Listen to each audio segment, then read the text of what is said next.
రంగారెడ్డి జిల్లా కడ్తాల్ మండలం రావిచేడ్లో కోతికి ఘనంగా అంత్యక్రియలు నిర్వహించారు గ్రామస్తులు. ఎప్పటి నుంచో ఊళ్ళో ఉంటున్న కోతి మంగళవారం హనుమాన్ దేవాలయంలో మృతి చెందింది. దాంతో శ్రీ సీతారామాంజనేయ స్వామి భజన మండలి సభ్యులు, గ్రామస్తులు ఆ కోతిని భారీ ఊరేగింపుతో శ్మశానానికి తీసుకెళ్లి అంత్యక్రియలు చేశారు. డప్పు చప్పుళ్ల మధ్య ఊరేగిస్తూ కోతిని ఖననం చేసి తమ భక్తిని చాటుకున్నారు.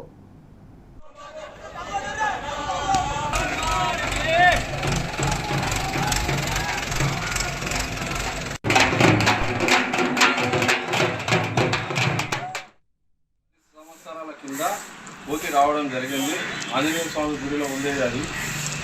ఆంజనేయ స్వామి గుడికి ఏ భక్తులు వచ్చినా కూడా అరటి పనులు పెట్టినా, ఏ పనులు పెట్టినా భక్తులకు ఇబ్బంది పెట్టకుండా, ఎవరిని ఇబ్బంది పెట్టకుండా అది పెట్టిన పనులను తినేది.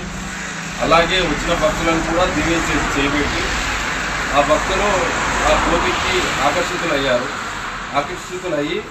అది గుడి విడిచిపెట్టి వెళ్ళలేదు. 10 సంవత్సరాల నుంచి ఎక్కడికి వెళ్ళలేదు.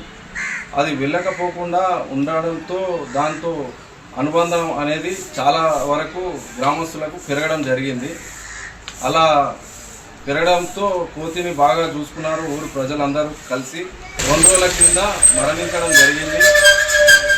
అలా మరణించడంతో ఇవాళ దాని దాన సంస్కారాలు గుడి నుంచి రాములవారి గుడి వరకు ఊరేగింపు కార్యక్రమంలో అందరూ కలిసి, గ్రామస్తులందరూ కలిసి భజన మండలితో మమేకమై అందరం కలిసి నిర్వహించడం జరిగింది.